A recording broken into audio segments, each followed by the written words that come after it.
fabe yontabe yanta fulo dani nane fulo be kala gido sabe yosuti dum do baba be ko sara mama wuraje di sant yalla bu baaxa baax di sant monsieur Sada Ba parce que Sada Ba yow ñi meron rek nga récupérer indi fi ñi fi nek ñepp ay politiciens lañu yo xamantene dañu yagg sonu ci APR musuñu gis seen bop ben yoon ci APR kenn ku ne nga togon sa ruku nga ne doto politique mais grâce à monsieur Sada Ba yow yaa ñu fekk suñu biir neeg fekk ci suñu liggéey fekk ñu uf suñu njaboot nga ne ñu génn leen ñëw ñu dimbali Amadou Ba mu falu parce que président Macky Sall gàcce ngalaama def na fi lu fi kenn deful mais ñi mu jox ñoom ñoo jottaliwul monsieur Sada Ba ñu ngi lay sant di la gërëm di kontaan ci yow bu baax a baax parce que Sada ba nga ñëw suñu groupement boo ñu newoon ñëw leen jàppale ma jàppale Amadou Ba ma falu duñu ànd ak yow mais dañ ñoo fekk suñuy groupement nga ne ñëw leen ñu ànd liggéey takku dimbali président Macky Sall ndax def fi def lu fi kenn deful ñun nag Macky Sall ñun nag moom ba géej gi des litre ñu naan ñun ñoo ko bëgg Amadou Ba la ñu wooteel aw la ñu wooteel ñoo tey aw la ñu wooteel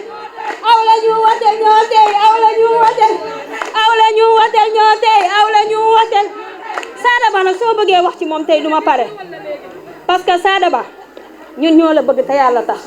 yow yaa ñu woon lu tax ñu bëgg la ndax Sada Ba danga ñu nemmeeku suñu groupe WhatsApp bi ñu ci nekk ba ëpp na 500 personnes soo duggee kenn ku ne sa turam ngay tudd nuyu ko kon boog Sada gàcce nga laama géwél Fangom waroon na am kaar amul kaar c'est limité waaye bu du woon limité kon ngeen xam ne lépp dëgg la ndax Sada yaa ñu ko jaral yaa ñu ko jaral. asalaamaaleykum wa rahmatulahi taala wa barakaatu. ñu ngi sant yàlla bu baax di jubli ci yonent bi sallallahu alayhi wa sallam man nag maa ngi ànd ak sama doyen Deme Sène di président Force Nouvelle di nit ku baax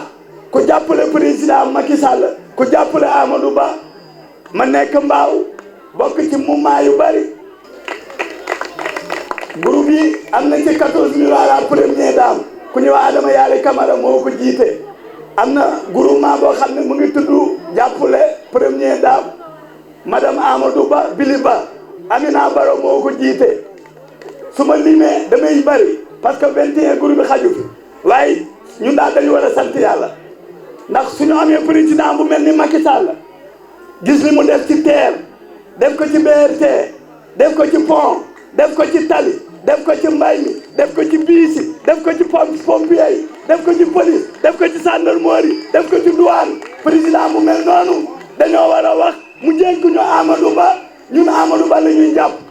su président ne ñuul na ñu ne kukk su ne xonq na ñu ne cooy bu ne weex na ñu ne tàll bu ne wuy ñu ne wuy bu ne Amadou Ba ñu ne Amadou ku bëgg Amadou Ba sa loxo ca kaw Amadou Ba Amadou Ba Amadou Ba Amadou Ba la ñu wax Amadou Ba. di jiital ci nuyoo bi monsieur le coordinateur monsieur Sada Ba di nit ku baax ku oyof mais nag dama ne du ma ñëw ci jeetaay bu mel nii te ki nga xamee ne moo tax ma xam naa ne le futur ministre monsieur Sada Ba muy la grande dame madame Sakho Aïda Deme. Moi je suis de Gandiaye, je suis né dans le département de Kaolack, mais dama ne madame Sakho nit ku baax a baax la du ma yem ci baax mais nit ku baax a baax la ku yàlla baaxal la dañ koy ñaanal yàlla mu gudd fan njobootam gën a barke lay wax gën a barke macha allah. du ma jàll aussi sans nuyu le président Saliou Diambal Ndiaye dit le président du mouvement Amadou Ba horizon 2035 moom sa vision dépasse 2029 donc di nit ku baax il est gestionnaire au ministère des sports nekk fa lu ne def fa lu ne si lu baax madame Sakho Aïda Deme moo ko fi indi moo ma fi indi di responsable politique dans la commune de Ngongom. Je suis sérère parmi les Alpulaar. Kon donc seen buur moo nekk seen biir tey je suis le bourg. ñoo ngi leen di nuyu ñi fi fekk ñëpp jël nuyoo bi yëpp nag teg ko ci loxo le président Sada Ba. ñoo ngi wax ne wax bi du mën a bëri parce que li amoon importance yëpp ñi fi jaar wax nañ ko te tamit jigéen ñi fi jaar ñëpp ku ci nekk ba ma déggee sa discours tënk ngeen li ma xalaatoon lépp kon nag ñun jigéen ñi nañ leen joxante loxo jàppalante bañ a xajal dara suñu diggante lu dul liggéey ànd ak le président Sada Ba au soir du 25 février ñu mën a jubiler comme ni ñu def nii tey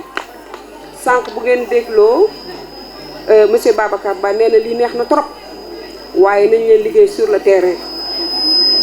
kon yaakaar naa ne au sortir de ce lancement maanaam tey ji buñ fi jógee kenn ku nekk si ñun li la yitteel mooy nga commencé ko sa biir kër sa njaboot bi si biir kër gi say xarit say am di jàmm say dëkkandoo ñu waxtaan ak ñëpp ndax nag li dal suñu xel mooy ki président Macky Sall tànn muy le président Amadou Ba parce que nag nit ki boo koy dénk booy dénk nit da ngay dénk ku wóor booy ànd da ngay ànd ku xol bi laab te président monsieur Amadou Ba loolu lañ ko xamee ñun nag ak ñii ma àndal di ci jiital le président Saliou Diambal di ci teg mon ami et frère Dem Sène El Hadj Touré ñu ngi lay nuyu bu baax Ibrahima yow bokk nga ba pare yow bala ngay ñëw fekk nga bokk ñun ñi ànd ñëpp ak ñeneen ñoo xam ne ñu ngi ñuy déglu xam ne ñun ci firnde rek ak Pastef la ñu àndal lépp loo xam ne lii rek day jëmale réew mi kanam politiquement dañ ci taxaw li des nag mooy président Sada lañ la waxoon rek man newoon naa la su ma la nee waaw rek waaw la ñii ma waxtaanal ñëpp ku ci nekk fa nga nekk xaayoo war na faa yegg ku ci nekk dëkk ba nga nekk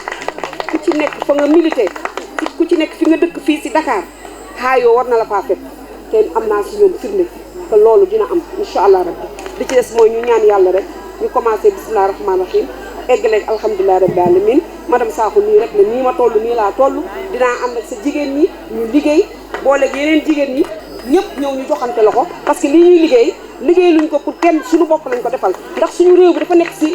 turbulence boo xamante ni bi foog ñu ànd ak ku dal borom xel koo xam ne kii xam na fi mu jëm te kooku mënut a wees monsieur Amadou Ba boo ngeen xoolee cursusam xam ngeen ne kii c'est l'homme qu'il faut li tax Macky Sall choisir ko du hasard kon nag Sada mon frère mon oncle maa ngi lay dénk ñi maa ngi leen di nuyu di leen sant di leen gërëm jërëjëf. Amadou Ba nekk na liggéeykat man yóbbu na ma mission au moins 2 ou 3 fois donc xam naa ko liggéey naa ak moom muy ku bëgg Sénégal ku am xam ku teey te dëkk bi bu ñu sàggenee ba teg ko ci ay loxo yoo xam ne ay loxo yu wóorul la nañ ko rëccu gis ngeen mbir bi ni mu demee donc ma leen laaj leen ñaan ngeen góorgóorlu mouvement bii nag man de homme de développement la Aïda Dem xam na ma peut-être ça daaw mais man barke dem rek lañ ma primé parmi les meilleurs hommes du développement de ma localité Bambey bee ma dëkk dañ maa primé donc je ne suis pas n'importe qui Sada montre yi daal ñoo bokk heure li muy def moom laay def fu ma joxoñ fa laay dagg fu ma ne taxawal ma taxaw am naa ci moom confiance maa ngi sant nag aussi di gërëm vraiment délégation séeréer bi ñoom sama mag sama xarit Ndem Sène Ibrahima Diouf wax ju rafet la fi wax ndax saabu mun la fóot boppam mais li mu fi wax moom wax dëgg yàlla moom lu dëgg la te aussi tam nit ku baax rek mooy waxe noonu donc Aïda dénk nañ la jigéen ñi am ngeen njiit bu mot njiit Aïda est une femme brave une femme boo xam ne bii kaddu la am man de wax dëgg ak yàlla li ma bëgg mooy Sada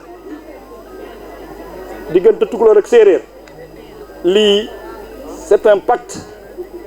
de sang je peux dire ndax séeréer ak tukulóor ay gamu lañ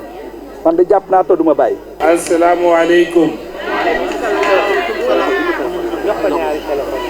asalaamualeykum. mbooloo mi nuyu nañ leen ku nekk turam ak santam. nuyu nañ leen ci tur mouvement Hayo Amadou Ba 2024 bi nga xam ni lu ko yëkkati mooy jàppale fexe que le meilleur candidat du Sénégal Amadou Ba qu'il soit au soir du 25 février 2024 le président de la République du Sénégal.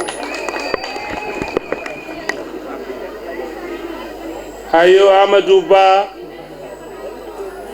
dinaa leen wax Hayo lu rëy la ci pulaar. Hayo parfois dama koy jéem a xam ci français dama koy wër ba sonn du ma gis dama koy wër sax ci séeréer laaj naa séeréer yi Hayo mooy lan mais amuñu ko sama mbokk olof yi sax ñoo tane parce que ñoom sax dañu wax ni ay waay gan ñëw na. Hayo Amadou Ba Hayo mooy gan bi nga xam ni bi nga fonk bi nga xam ni dafa sori ci yow ki nga xam ni dañ ko bëgg a gis boo ko seenee muy ñëw nga dalal ko jàmm bi nga xam ni jàmm bu ànd ak plaisir loolu mooy Hayo. Hayo donc ñun ñëpp nee nañu Hayo Amadou Ba 2024. balaa may dugg ci waxtaan bi nag am na ay kilif yu mag yi nga xam ne dañu bàyyi seen yitte dañu bàyyi seen programme yëpp yi ñu amoon teg ko ci suuf ñëw fii di ñu honoré ci sunu vraiment ndaje bi ñooñu nag kenn amul seen fay kulim jum maa ngi nuyu ñëpp ziyaare ñëpp ñaanal ñëpp jàmm di leen wax rek Hayo Amadou Ba Hayo Amadou Ba lenn rek moo ko yëkkati lu ko yëkkati mooy fexe Amadou Ba nekk président de la République incha allah rabbi Amadou Ba di nekk président de la République mais dañu fexe aussi incha allah rabbi bu Amadou Ba toogee mun leen jàppale ndaxte ñun ñii ku leen fonk moom ñu fonk ko ku leen téye ñu téye ko ku leen xam seen gëdd ñu jàppale ko loolu rek moo ñu yëkkati amul lenn lu ñu yëkkati luñ ci fekk nag leneen la loolu wërsëg la dañ koy jàppee yàlla lu ci ñëw mais lu am solo li nga xam ne ñun bëgg nañ ko mooy les problèmes yi nga xam ni moom les populations yi jànkonte sûrement le président Macky Sall def na liggéey bu am solo ndaxte yóbbu na Sénégal au niveau bi nga xam ne kenn mësu ko xalaat balaa nga koy xam nga gën fii Sénégal dans la sous-région dañ leen wax mais yéen Sénégal xanaa da ngeen doof xanaa xamu leen président li ngeen yore li ngeen am nii ci infrastructure de 3e génération ñun dañu defoon ni Touba bi rek ñoo ko war a am te wax dëgg yàlla Macky Sall liggéey na Sénégal liggéey boo xam ni amul lam-laame ci côté yëpp nag ci infrastructure ci social ci développement même le taux de la croissance yëkkati na ko parce que bi muy ñëw en 2012 2 la woon actuellement ñoo ngi à 8%. mais nag xam nañu nag lu rëy mu ngi am ci Sénégal mooy lan pétrole ak gaz yi ngi ñëw pétrole ak gaz bi ñëwee nag yàlla na fekk nag ñu am président bu baax yàlla nañ fekk nag ku am président bi nga xam ni am na xam-xam bi nga xam ni Macky Sall foofu la tegoon Sénégal moom tamit mu mun ko continuer parce que loolu dafa am solo parce que ñëpp xam nañu tubaab yi nee nañ Sénégal bu commencé exploiter pétrole ak gaz bi sunu taux de croissance day def 10% mooy 2 chiffres te 2 chiffres nee nañ un taux de croissance maintenu pendant 5 ans sinon au plus tard 10 ans c'est le germe de l'émergence donc en 2025 nous allons vers l'émergence te loolu nag il faut que ñu teg ko ci ki nga xam ni xam na lan mooy yore réew xam lan mooy économie xam Macky Sall fan la tegoon réew mi nga mën ko continuer loolu nag amul kenn ku ci woon ku dul Amadou Ba donc Amadou Ba est le meilleur profil donc nag comme que Amadou Ba est le meilleur profil nag dañuy ñaan ñun ñëpp nañu ànd nekk benn liggéey nag liggéey politique mooy c'est la sensibilisation c'est la massification wàcc sur le terrain comme gars yi li ñuy def responsable yi nga xam ne ñoo nekk ñëpp li ñu def ñu continuer ko ndaxte au niveau de banlieue de Dakar il faut ñu renverser les tendances il faut que commune yi nga xam ne perdre woon nañ ko ñu taxaw pour récupérer ko il faut que la région de Dakar xam ne léegi mu ngi doog am candidat de la région de Dakar waa région de Dakar nag taxaw jàppale Amadou Ba pour que au soir du 25 février Amadou Ba soit élu au premier tour. bandiraɓe assalamu aleykum wa rahmatullah. mi salmini on mi juurima on mi ñaaganima on Allah jom moddere e bon mi ñaaganima on goto mon fof kala ɗo woni yo Allah wanɗum e dow jaam kala goto mon fof ɗo woni yo Allah ɓeydi ɗum uddita ɗum yanna ɗum ha gandanɗa hoorema yeɓɓamtare mum e Sénégal noon ko Sénégal men enen fof Sénégal ko leydi ganduɗa beldi Sénégal ko leydi pewdi Sénégal ko leydi ndi gandanɗa hoorema ene waɗi kuyete une harmonie des populations mais enen fof ala séréer ala joola ala halpar enen fof jiidi yumman jiidi baawo enen fof jiidi yumma enen fof jiidi ɓamtare leydi ndi ko ɗum waɗi noon so tawi en batti haqqillaji eɗen gandi le président Macky Sall liggeyima ɗo ene liggey mo gandanɗa hoorema hay goto miijino ko ɗum en wawi wonde e Sénégal ɗum waɗi noon Macky Sall ko liggi ko eɗen jiiɗi ɗum continue goɗɗo ara liggo ko foti noon walla liggo ko ɓuri ɗum ɗon hewɓe gonino ɗo candidat ji mbiɗen jiiɗi lamtade Macky Sall ƴeewi kamɓe fof waɗi ɓe saytu waɗi ɓe goto kono ɓe gandi le meilleur profil pour être le président du Sénégal c'est Amadou Ba woni candidat men ɗum waɗi enen ne mbiɗen en ɗum yajanta hen so wona daroɗen gonen neɗɗo goto jaaden mbiyen ha yo Amadou Ba daroɗen Amadou Ba liggonɗen Amadou Ba ha ko gandanɗa hoorema ñande 25 février 2024 mbiyen Amadou Ba woni président du Sénégal jokkita noon golle baɗɗe fayida nde gorko teɗɗo ligguinoɗo ene woni Macky Sall ɗum noon bandiraɓe hay goto fof enen fof daroɗen goto fof to woni to yo haalde sukaɓe mum yo haalde hoddiɓe mum yo haalde bandiraɓe mum andin ɗumen leydi ndi hande ɗo yarata ɗo leydi ndi ko ndi yahode ko ndi yarodi yesso te mo ganduɗa kañum woni meilleur candidat on woni Amadou Ba ɗum noon nanganen Amadou Ba ballen Amadou Ba laamo wona président Sénégal change ɗum noon enen fof en mbi hayyo Amadou Ba